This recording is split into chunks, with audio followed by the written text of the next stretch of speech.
Good evening from Israel, and thank you all for joining this call. As you all know, the issue of tensions between China and the United States and the triangle of US, China, Israel have been a major issue before the coronavirus crisis, but it seems to have intensified since this crisis broke out. Uh, there's a lot of analytical work and writing about the foundations of the tensions between the US and China, um, addressing questions like why does the United States see China as a rival? What exactly does China want, and so on? And I think these major questions are not fully resolved. However, we do see the tension coming to bear in an economic trade competition between these two giants. There is a competition also on technological dominance, and there is a major concern in the West, I would say also in Israel, about Chinese theft of intellectual property. I have had the opportunity to discuss this with people in both the US and Israeli intelligence communities, and they all claim that this is a real concern that should not be underestimated. And we see this expressing itself in debates over 5G, artificial intelligence, and so on. What does China want? In my view, my take on it is that China does not really seek global dominance. It doesn't want to be number one. It doesn't want to bear responsibility for international crisis. It does want an equal footing or equal standing in the international community like the United States. It does seek economic prowess and technological dominance, and it does seek dominance in its own neighborhood in Central and Eastern Asia.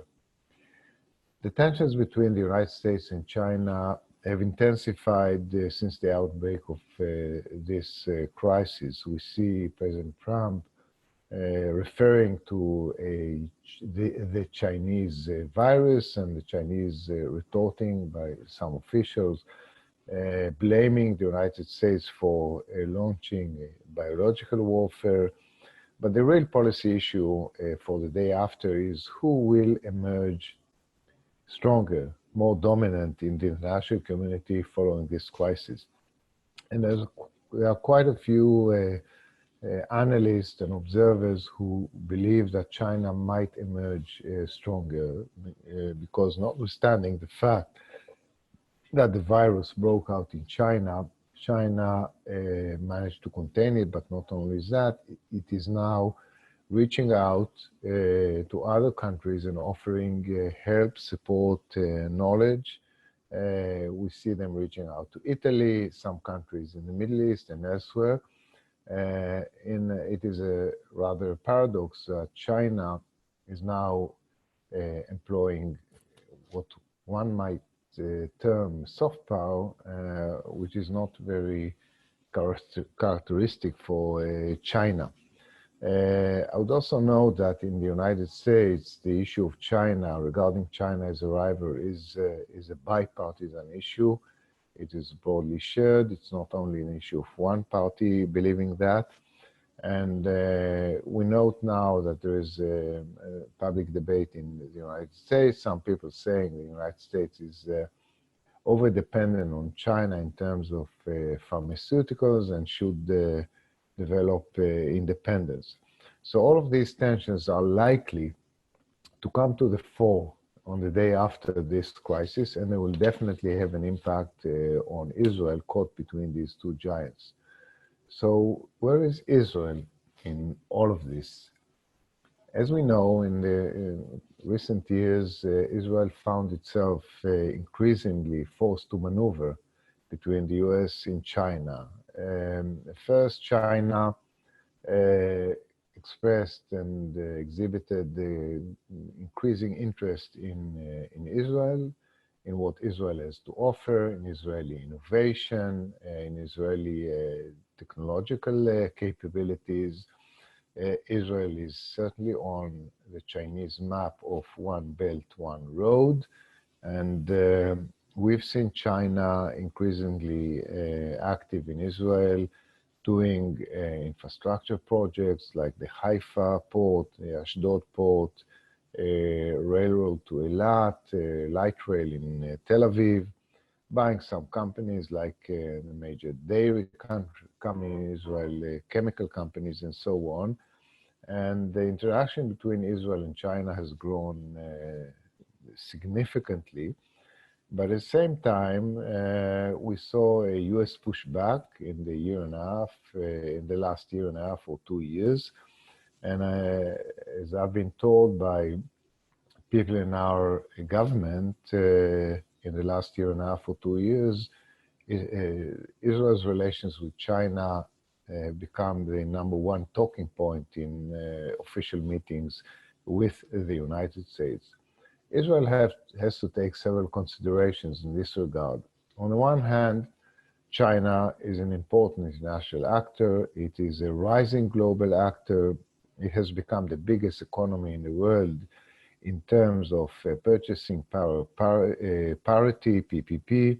It is the greatest manufacturer in the world. It can offer finance. It can offer the implementation, effective implementation of infrastructure projects, which Israel very much needs, and it is not plagued by classical anti-Semitism or pressures of BDS.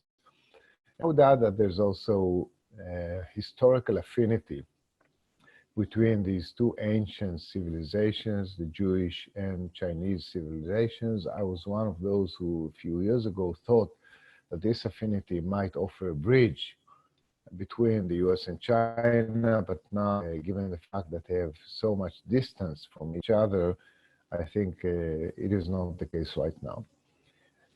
On the other hand, as we all know, the United States is Israel's closest strategic ally. It has no substitute. There's no substitute for Israel, for the United States as far as Israel is concerned.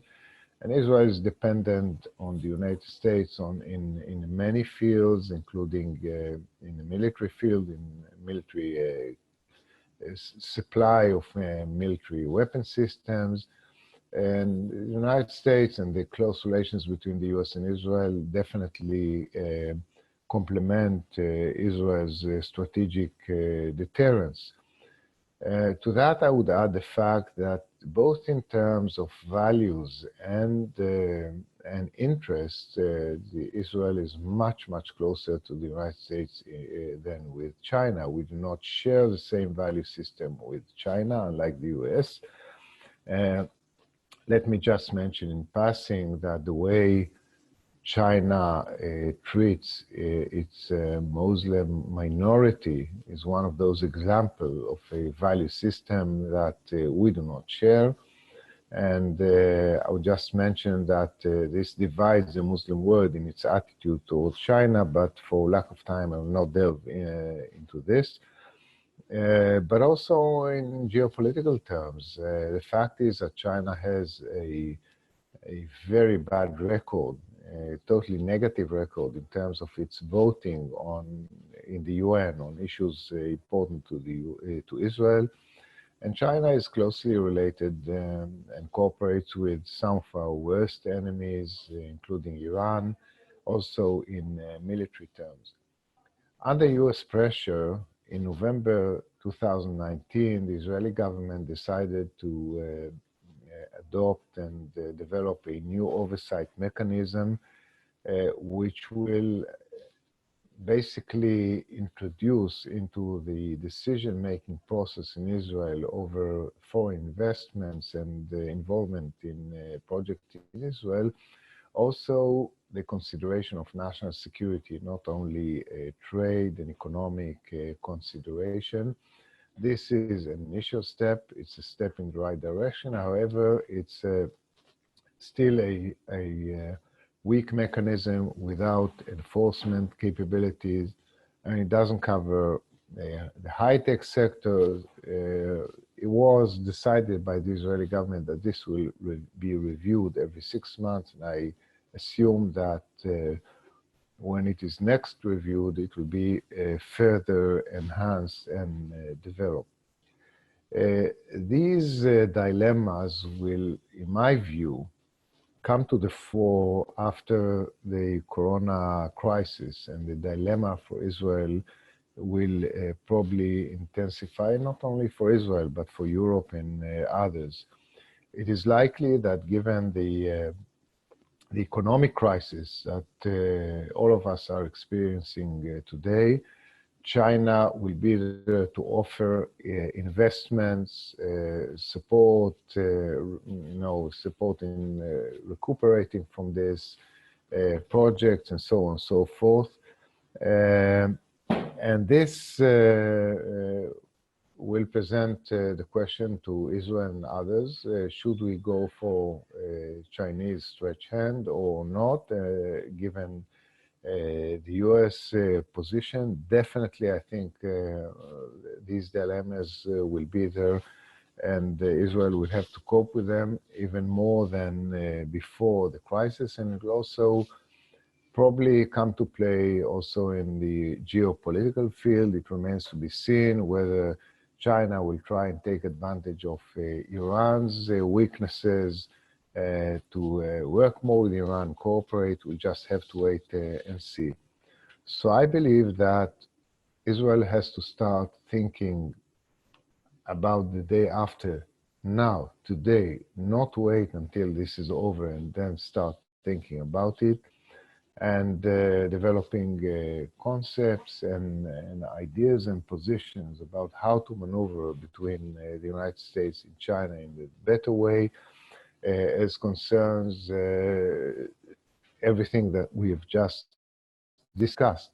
And following on some of Shalom's recommendations in his paper, I do believe that Israel should enhance the auditing mechanism, and also the bodies in the Prime Minister office that deal with China, introduce more knowledge and expertise, and have a designated structural body dealing with it there. And we should develop our dialogue with the United States on the issue of China, because my impression is that not always US positions are clear as to what passes and what doesn't pass, what we can do and what we cannot do with China. Sometimes it is too general, and we have to continue to develop the dialogue and clarify these things. So the issue is awaiting us, and as I said, we have to think about it now and not in the day after. Thank you. Thank you, Mike. And now we'll hear from Shalom about his summary of the report and hopefully recommendations of how Israel should handle this sensitive time in its relations between the US and China. Shalom, please. Hello, all of you. I don't know how many people are here. I see only 3. I hope there are a few more. I'm going to sharpen some of the points which Mike just made. I want to explain why I wrote my paper, what its main purpose is. It has a double purpose. First, it wants to show the historic background of the confrontation, and second, it wants to make the case for Israel's need to have relations with China. Presenting the confrontation between the two giants historically and objectively has become very, very difficult. The blame game between the two countries is heating up. There is a major wave of xenophobia, of hate of Chinese in the Western populations, including in some parts of Israel. And the problem is that, let's speak now of the Jewish world and of Israel. So few people in Israel and the Jewish world understand the background and how it came to the present situation. If they would know it better, maybe they could Mike alluded to this as something that is not realistic, but maybe Jewish leaders in America, Israel could play a certain role in moderating the tensions and in build bridges. I put it out as a hope. We don't know. A lot will depend, of course, in the end, who in the world will win this fight, if anybody will win it. It's going to be a fight not for trade, but for technology supremacy. This is going to be the core of the confrontation. Who is going to control or to run the advances of science and technology? The country that will control the advances of science and technology is going to be the country that will control a lot of the future of the world. I tried to put together the assets and liabilities of both. What the outcome will be, nobody can say now, but let me just quote to you a comment which a friend made, Professor Steve Popper, I don't know whether he's here, from RAND, a very sharp point. He said, nobody can beat America except America itself, and they are doing very well at that.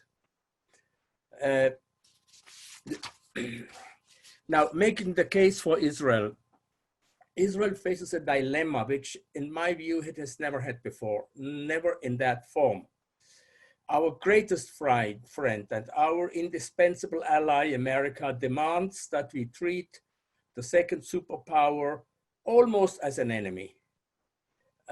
Now, our links with the United States, with the US politics, with the US economy, with US military, with Wall Street and Silicon Valley, which are the backbone for our high-tech sector, with American Judaism, are indispensable. They are existential, they are indispensable.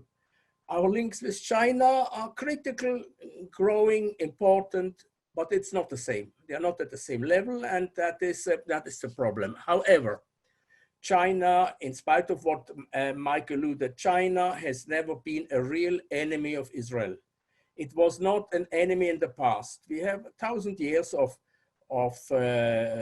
easy relations. China is one of the few countries with India that has never known any anti-Semitism, and this is rare, and we cannot ignore this.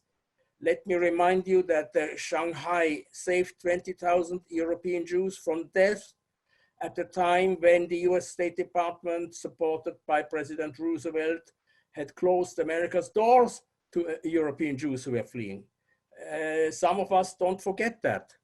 Today, China wants to be a friend of everybody in the Middle East, but responsible for nobody. Now, China's links with Iran, which Mike mentions, are very deep. They are very problematic for us, very problematic. But these links have not been created against us. They are not against us. The links, the support of China for Iran is meant to be against the United States. And we, Israel, are collateral damage of the tension between these two giants. Why do we want links with China? There are a number of reasons. Let me mention three. Mike mentioned trade. I don't need to say more. China is the second most important trade partner for Israel. If things go well, it could grow more, in spite of the fact that Israel is severely hampered by agreements it has with the United States. We cannot sell any military technology. We can also not sell dual-use technology. And the definition of this, what the dual-use technology is largely in American hands. So in spite of this, the second largest part of our exports go to China.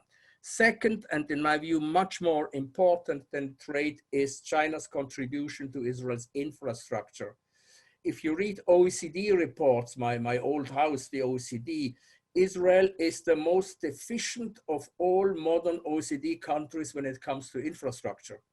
Our roads, our railways, our ports are outdated.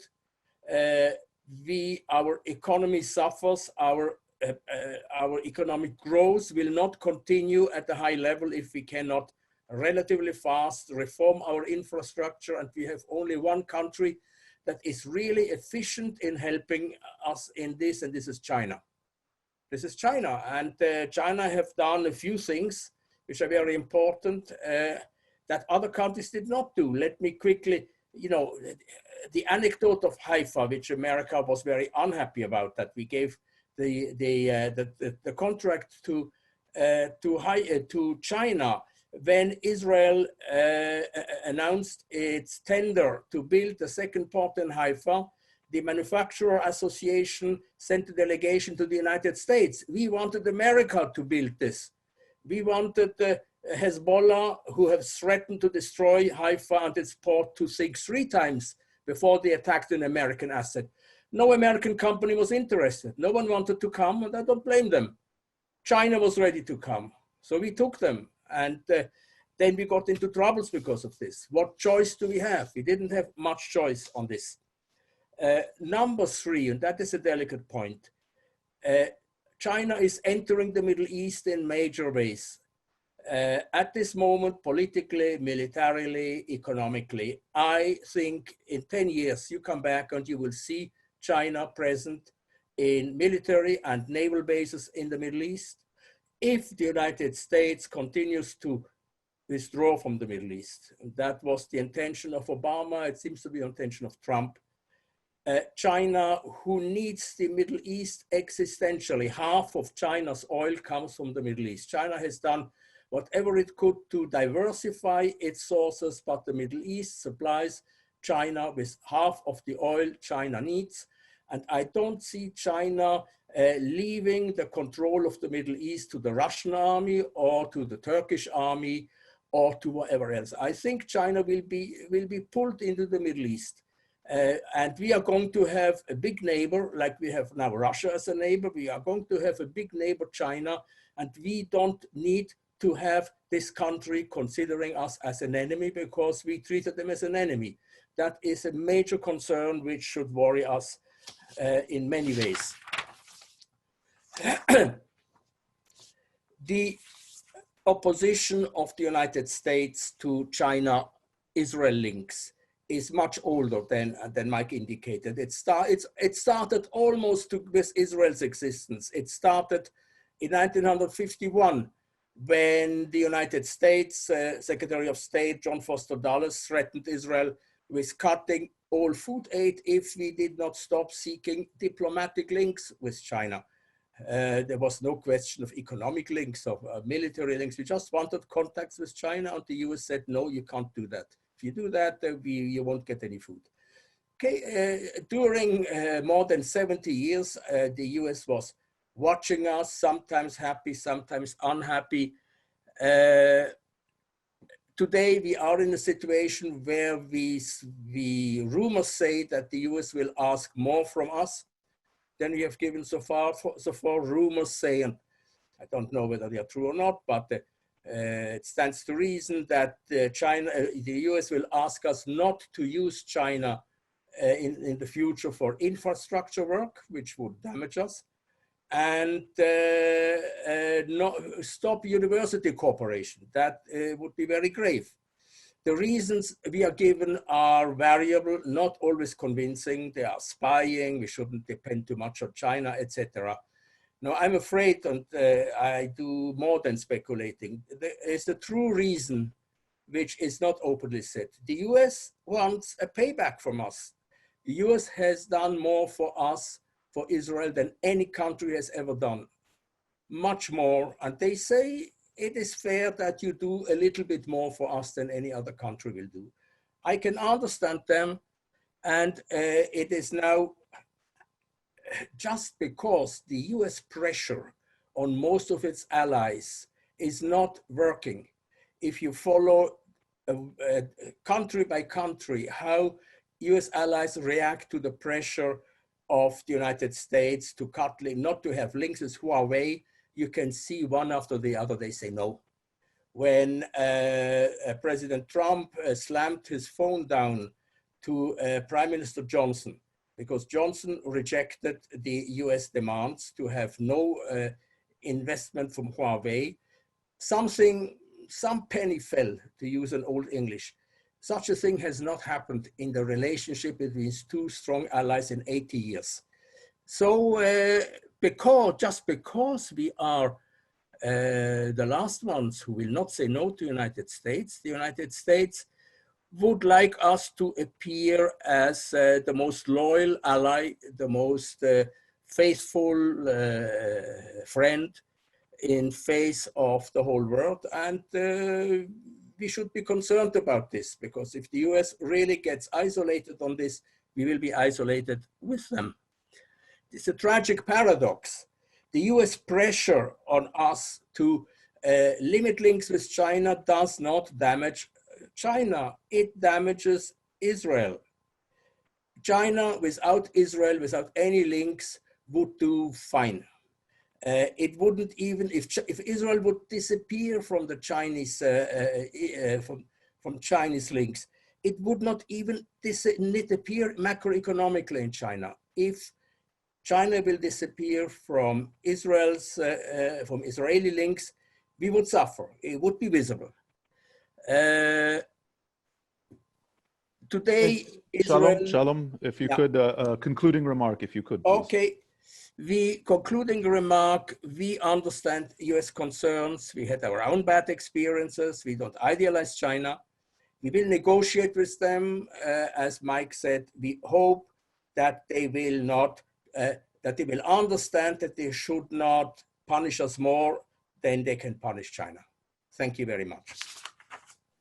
Thank you very much, Shalom. We now have three guests who we will ask to speak very briefly, maybe a couple minutes each, and then we will open up the floor for comments or questions from the audience. We have a nice crowd with us today. I see there are a few people who are on their phones and not on their computer. So one technical comment, if you are on your phone and you wish to mute or unmute, you press *6 or kochavit 6. If you would like to raise your hand and you're on your phone, then you press *9 kochavit 9. For everyone else, you can do this through the interface on the computer. So our first guest that we would like to offer comments is Carice Witt, who is the Executive Director of Signal, the Sino-Israel Global Network in Academic Leadership, and she also the Deputy Director for Middle East Studies at Renmin University in Beijing. Carice, would you like to offer some comments? Thank you very much. And thanks to JPPI for organizing this.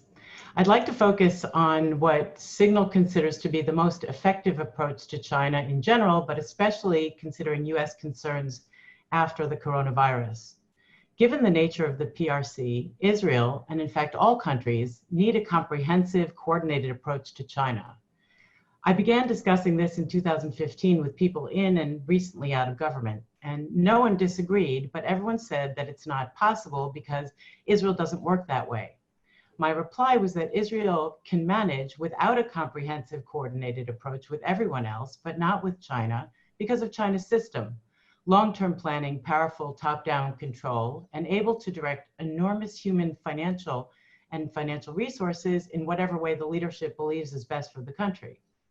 If we don't formulate an all-government approach that includes the cooperation of key areas of the private sector, we'll lose the game, meaning China will end up with long-lasting benefits and we'll end up with short-term gains, but long-term losses. Over the past few years, we've continued to recommend this all-government coordinated approach that would include knowing China's needs as well as its fears and weaknesses, and there are many. We suggest building and aggregating answers of all kinds to those needs, taking into consideration the fears and weaknesses. This approach also requires knowing what we want from China, prioritizing that list. For example, perhaps we want China to prevent all direct flights between DPRK and Iran, since those flights require access to China's airspace. With Israel's list of what it wants in one hand and the many things it can provide China on the other, we could more effectively hold a Chinese-style negotiation to our benefit. By the way, the need for an all-government coordinated approach was part of the recent CNAS report commissioned by the US Congress on developing a China-related strategy, and it was central to a report by King's College in the UK. Since 2018, with the new reality of US-China relations, it's become imperative to include US concerns in any Israeli plan regarding China. From my perspective, Made in China 2025 symbolizes many of the key issues that China has that there is between China and the US. Huawei and its 5G solution is just one of the components of that problem, but it also touches on nanotechnology, robotics, cyber, etc. For Signal, the fallout for Made in China 2025 was the turning point when we had to start focusing on what the US-China relationship meant to the relations between Israel and China. We wanted to get a clearer picture of the US perspective. So in February, I was in DC with Dale Aloof, Signal's head of research, who's also on this call. We spent a week meeting with China experts in think tanks and research institutes, also in Congress, and with a recent former NSC advisor. I spent another week in DC having more of these discussions in early March after APAC. And they themselves told us that the only consensus so far is that China's a challenge. What exactly are the challenges or problems? How should they be prioritized or addressed? There wasn't an agreement. So any pressure that Israel might confront would not be coming from a consensus on China. One effective way to address US concerns for Israel is to have a China plan that shows we've thought through the potential pitfalls, having identified opportunities with US concerns in mind, and having planned for a variety of eventualities with China, all with consideration for the US perspective.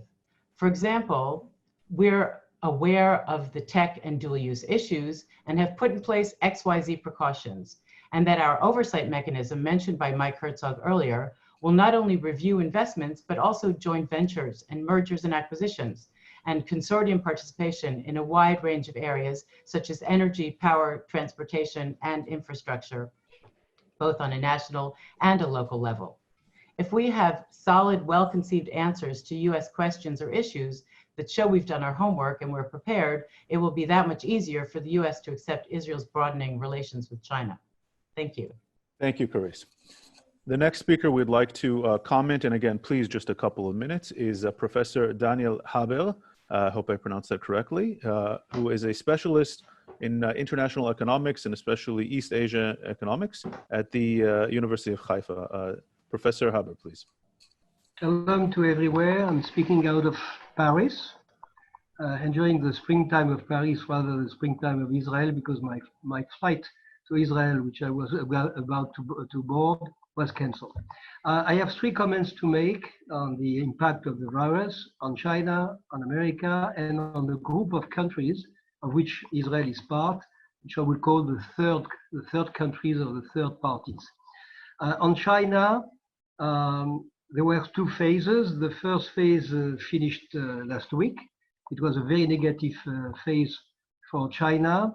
They were blamed, they were humiliated. One of the big things that was not yet mentioned is the domestic impact.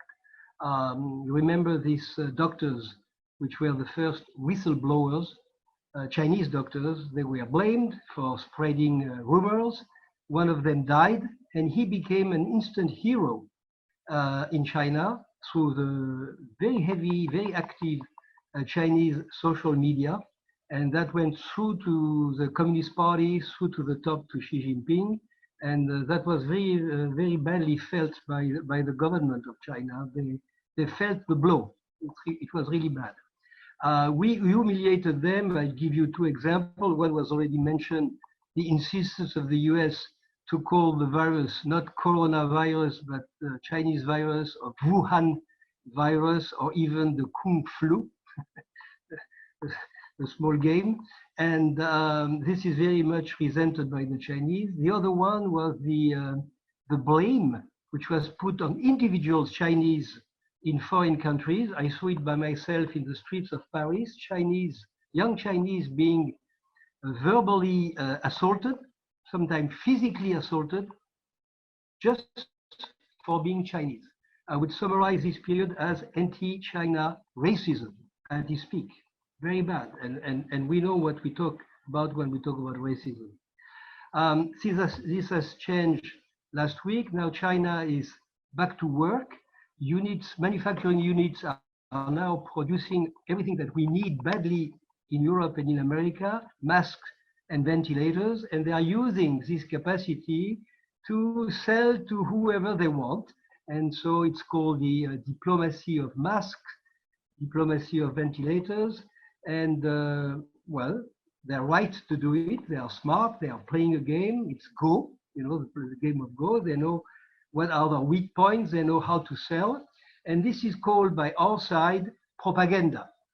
So we are back to insults.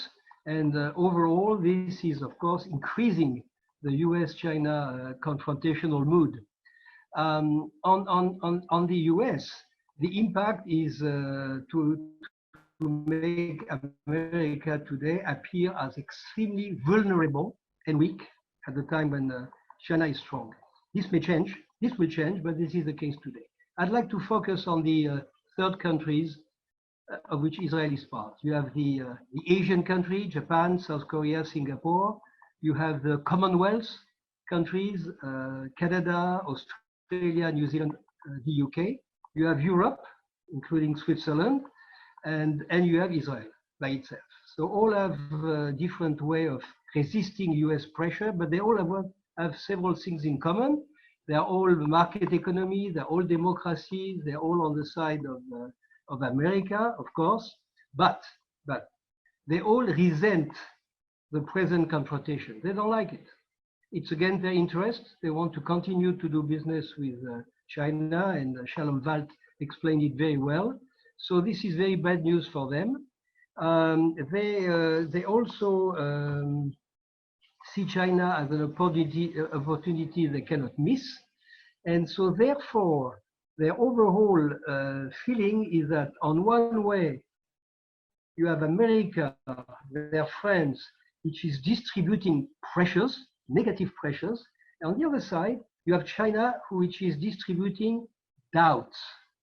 The message of Chinese is very simple. Just look by yourself, see what's happening, judge by yourself, think long term. Who is going to win the high-tech battle, as Shalom mentioned? And think by yourself.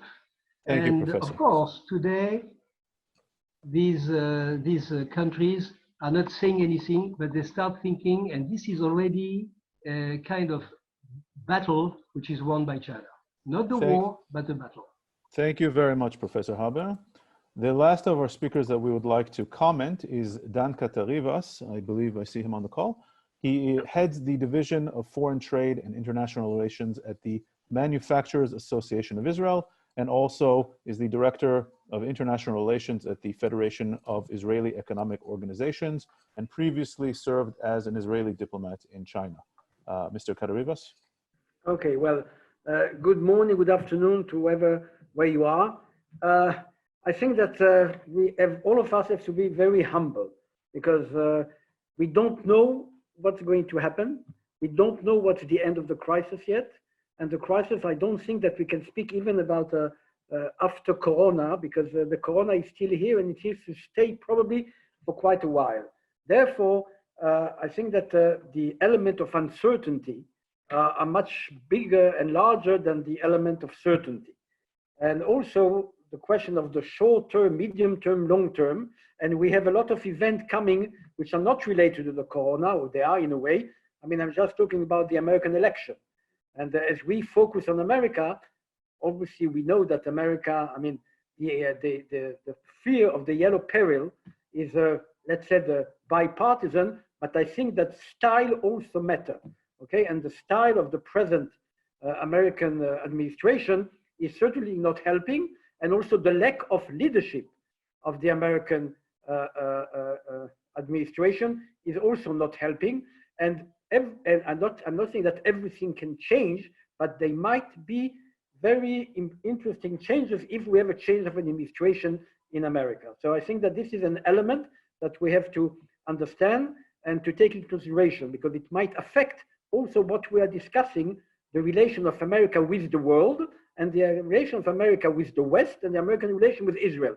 All that is connected in a way to the result of the next election. Not that everything is connected to one person, but in our case, I think that Trump is definitely a case by itself. Okay, so that's one element that we definitely have to take into consideration. I think that I also would like to speak about the what actually both Daniel Haber and Shlomo Wald said. I mean, there is beside China, there is the other dimension of the other countries, and in effect, Israel definitely has to look for support, cooperation, not necessarily by looking only at the Chinese American confrontation, because we are too small to decide by ourselves.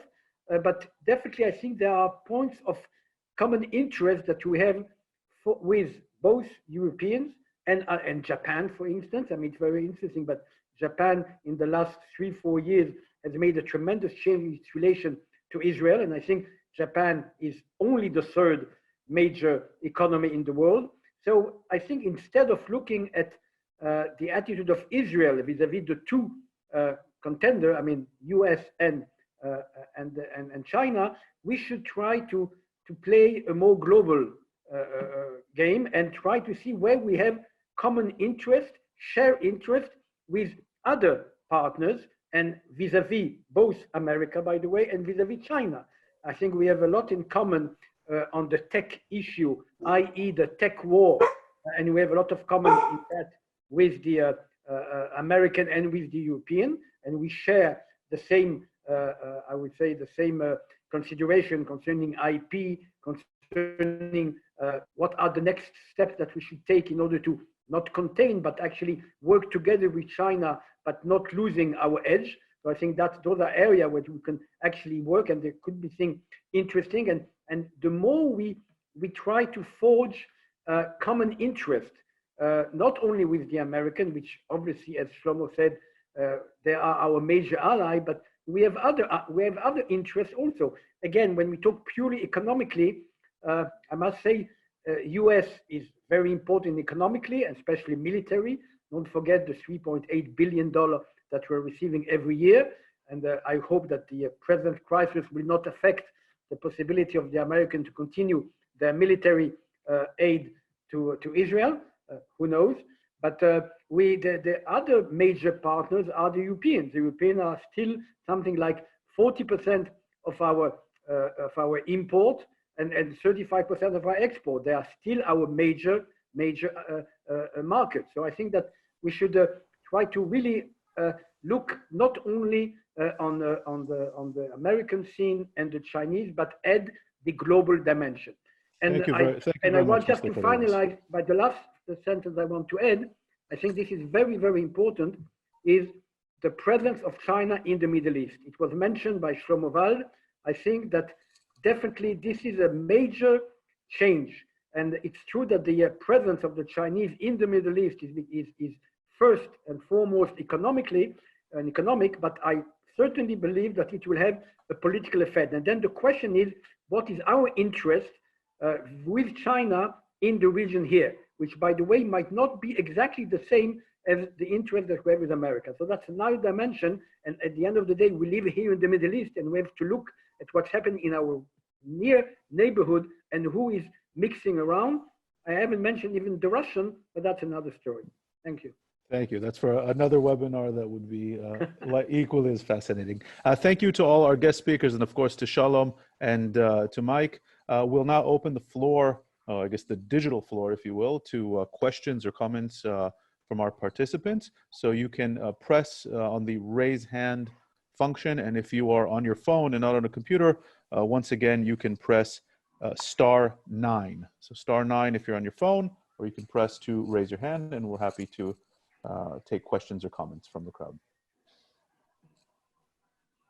Okay, this one is unidentified, but we are happy to have somebody with a 202 area code on their phone. Stu, this is Stu Eisenstadt. Hi, Stu. Go ahead, please. Okay, so first, I think this is a terrific idea to have this webinar. Both Michael and Shalom and our commentators were excellent, and this is really, I think, very innovative considering the circumstances we're in. I wanted to make a couple of points. First, on the CFIUS type process that Israel has begun to enunciate. That is, the committee, like we have in the States, to review foreign acquisitions of companies that have national security implications. It does seem to me that this is something, because as Michael mentioned, it's quite weak, it has no enforcement power.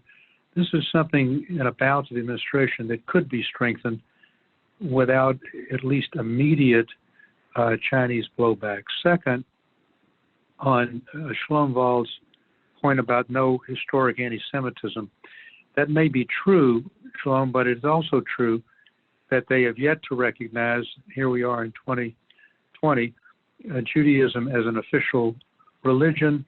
If one wants to pray, it has to be very quiet, and that's troubling.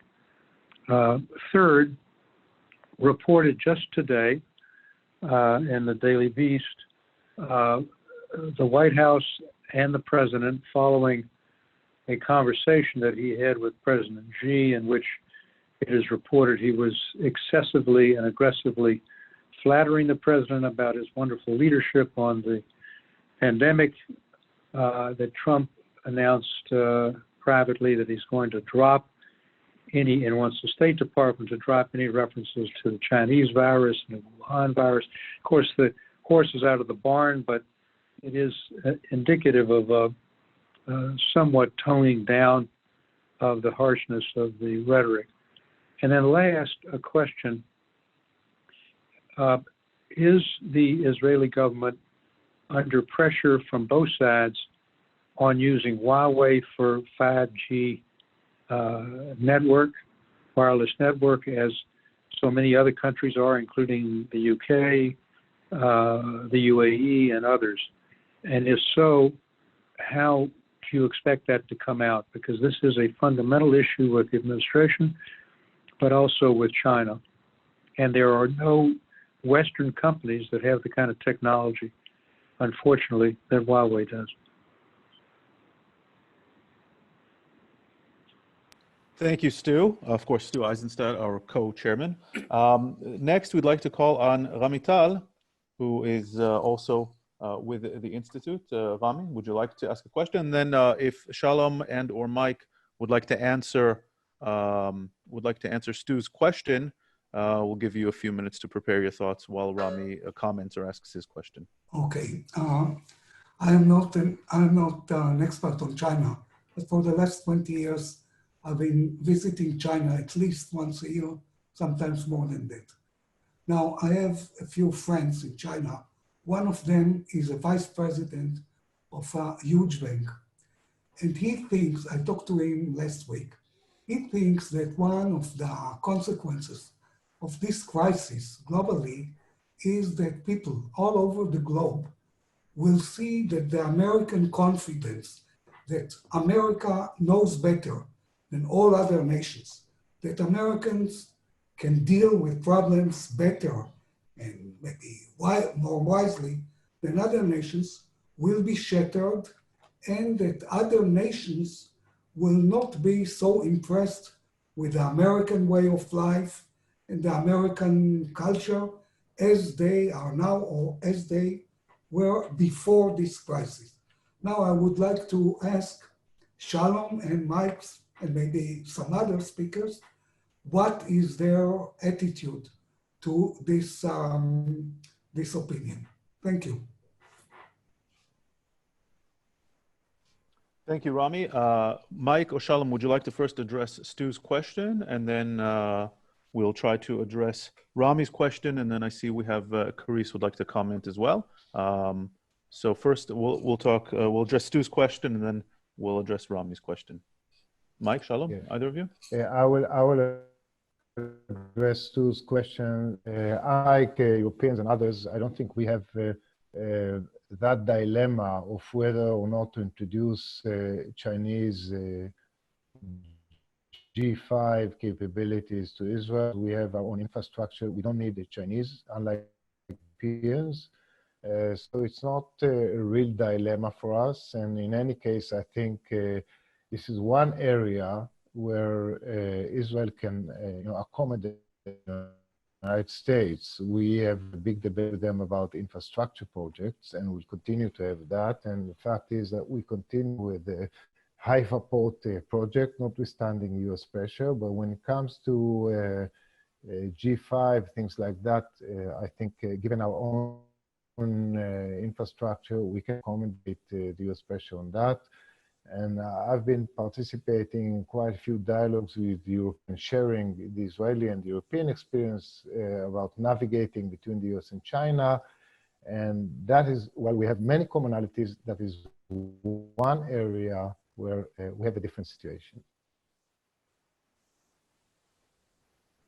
Thank you, Mike. Shalom, would you like to briefly comment as well? Few words, yes. Regarding Stu's question whether Israel has been under pressure about Huawei, sure, the United States have warned Mr. Pompeo has warned Israel about Huawei, and as far as I know, there is Huawei 5G is not active in China. There are no Huawei investments. I hope I'm right. Maybe Dan Harbour knows more about this, but that's what I know. Regarding this very old idea that China should recognize Judaism as an official religion. This is an internal Jewish debate. The Chabad, who have 11 centers in China, and the thousands of foreign Jews who live happily in China, celebrate Jewish holidays, do not need recognition. Now, there is a small group of people in Kaifeng who claim that they are descendants of Jews. They have been supported for 40 years by American Jewish visitors, by American Jewish money. They are presently in troubles. I don't see a real Jewish issue to try to argue with China about recognizing a group of a few hundred people as an official religion. China has 5 official religions. There are endless numbers of religions, like a Russian Orthodox Church, which has 50,000 people, all sorts of native animistic religions, which are not recognized as official religions. It would be totally useless and counterproductive. It wouldn't work.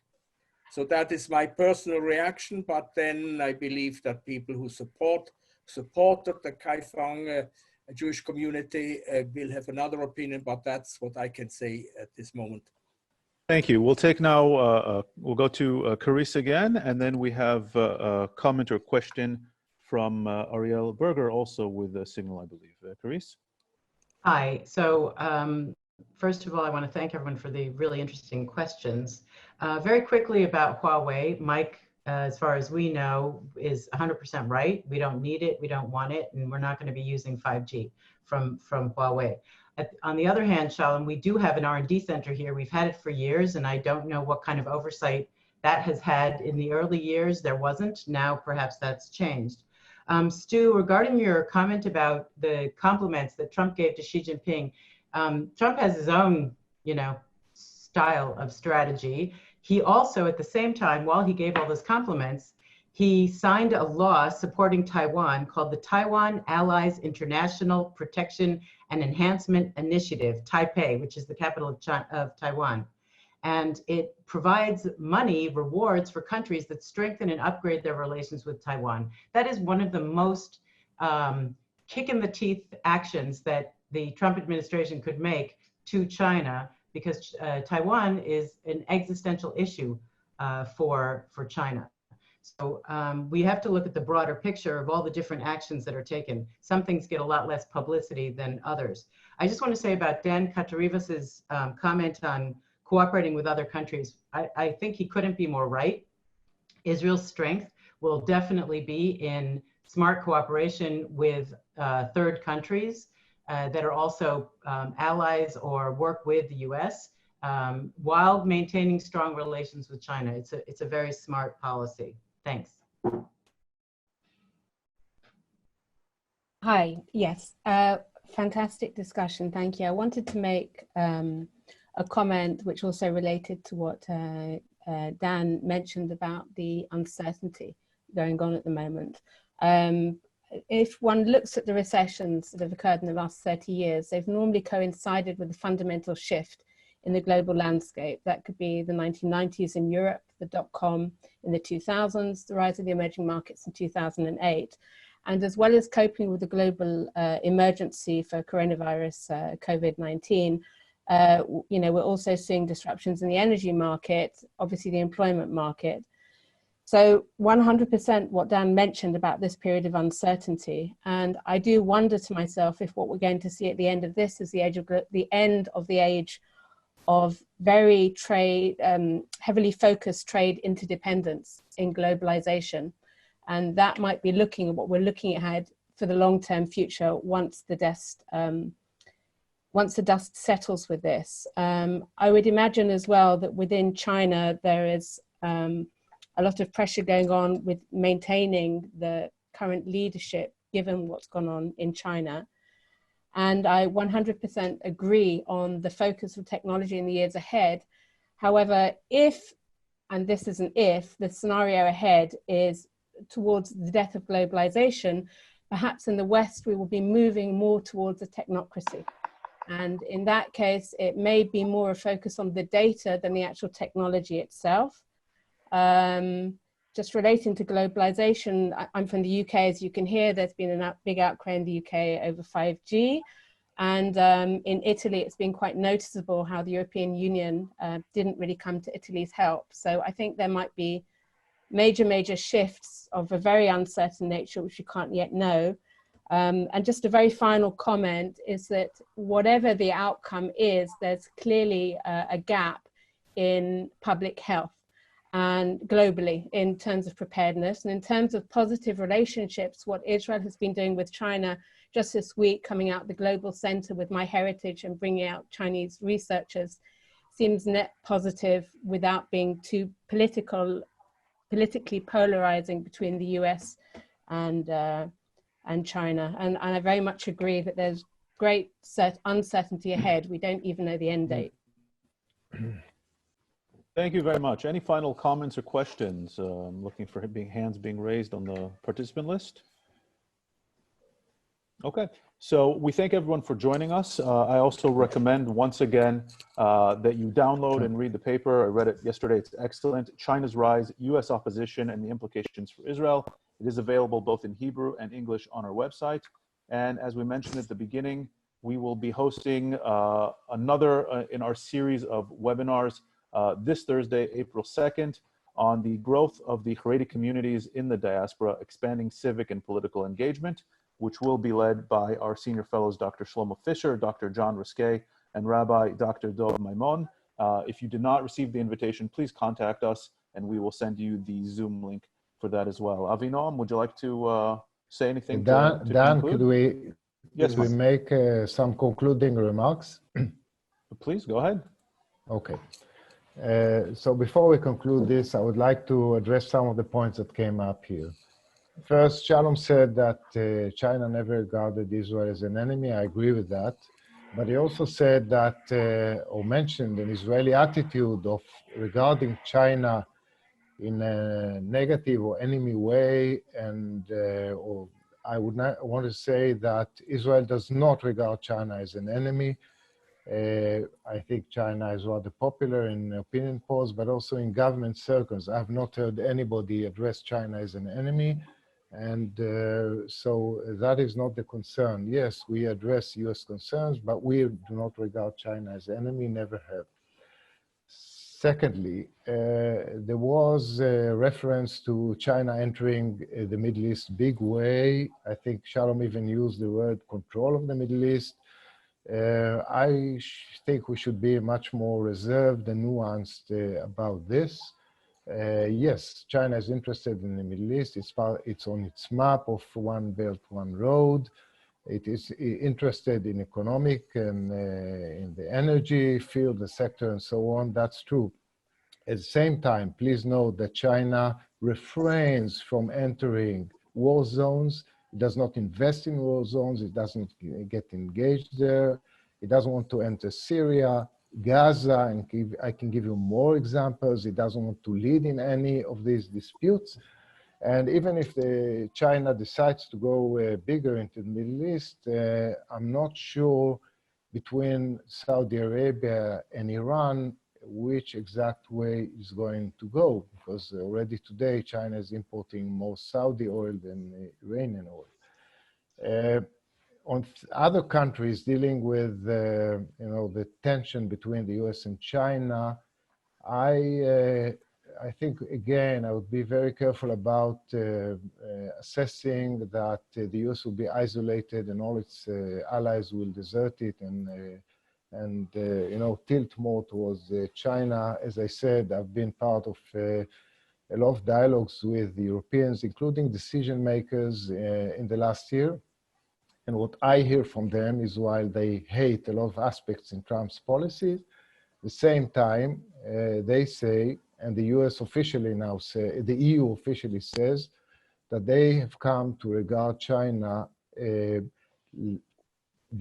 traditionally regarded China as a trade opportunity. Now they regard it more and more as a risk in terms of national security. So I think we have to look at it in a more nuanced way again. But I would say, I agree with everybody who said that we should intensify the dialogue with other countries about, our experience and what to do in between the US and China. Finally, again, this is going to pose a bigger dilemma for us in the day after. I agree with Carissa, we need an all-government coordinated approach. We have to enhance our auditing mechanism, and I think that is the direction. Ultimately, it's very nice to complain, but we need policy. So instead of complain, let's focus on good policy.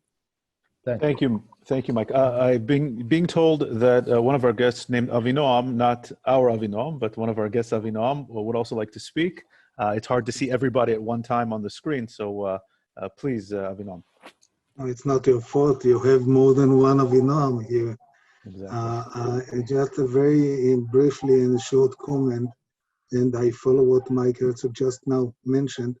I think before starting the discussion, this dilemma about between the US and China, Israel, between US and China, I think, and I follow what Carissa said, I think at the beginning, that it's an internal question which Israel has to form such a strategy with regarding China. And I can suggest to see the scenario in about 5 or 10 years from now, and we have another superpower, China, really in our region. I mean, the Middle East, the Mediterranean, and Syria, by the way, reconstruction of Syria, potential cooperation between China and Russia on our borders. And we should look at it as it today. And we have to create an Israeli strategy, what we really want, what we can really afford. I mean, we have to keep our interest and our position regarding China in about 10 years are dependent what we are doing now, these days. I mean, I'm based in Haifa, by the way, and I was involved in this discussion about regarding Chinese port in Haifa. And we were blind. I mean, the feeling was that Israel is really blind regarding its strategy and policy with China. And I think that one of the greatest challenges is not to fall into this trap of soft power. And I don't see Israel is still ready to have the mechanism in order to keep our interest these days, challenging the future. And that's, I would say, might be also a good reason to have another debate, discussion, and to have Israeli strategy. It's much more important, at least the way I see it, it's much more important before going, between these two giants, the US and China. We should look at we have to have these scenarios about 5 years, 10 years, and to be ready for this future. That was my comment. Yes, thank you. Thank you. Carice, you wanted to say something? Yeah, first of all, I want to commend JPPI again on raising this really critical topic. China's not discussed enough in Israel. And I want to just raise the point, following on many different comments here, that one of our key problems is China is not understood in Israel. It's not in the media unless there's like a $400 million deal or some disaster between China and the US. We don't have general understanding that China does things in such a different way. So the usual policy considerations we might make with respect to US or Europe are not going to apply. We have to deal with China as China, which means you got to have an understanding of how they manage their affairs. Someone here mentioned it earlier.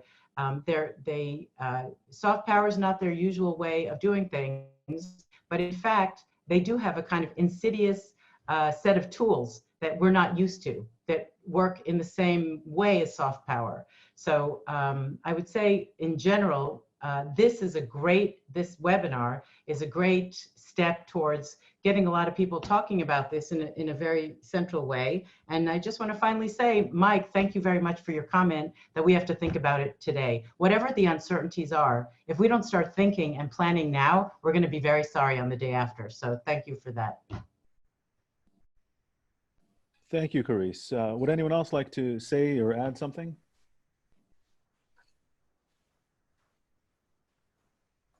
Okay, Shalom, would you like to add a concluding remark?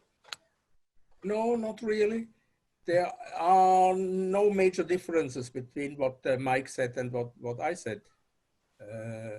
My worry is not that Israel is now anti-Chinese. My worry is that the Chinese could interpret us as hostile if we get more and more pressured by the United States to take measures which are anti-Chinese. If we present it properly, that's not going to happen. Thank you. Well, I see certainly a lot of helpful comments for Israeli leaders and policymakers to guide Israel policy on China and vis-a-vis the United States in this very tricky time.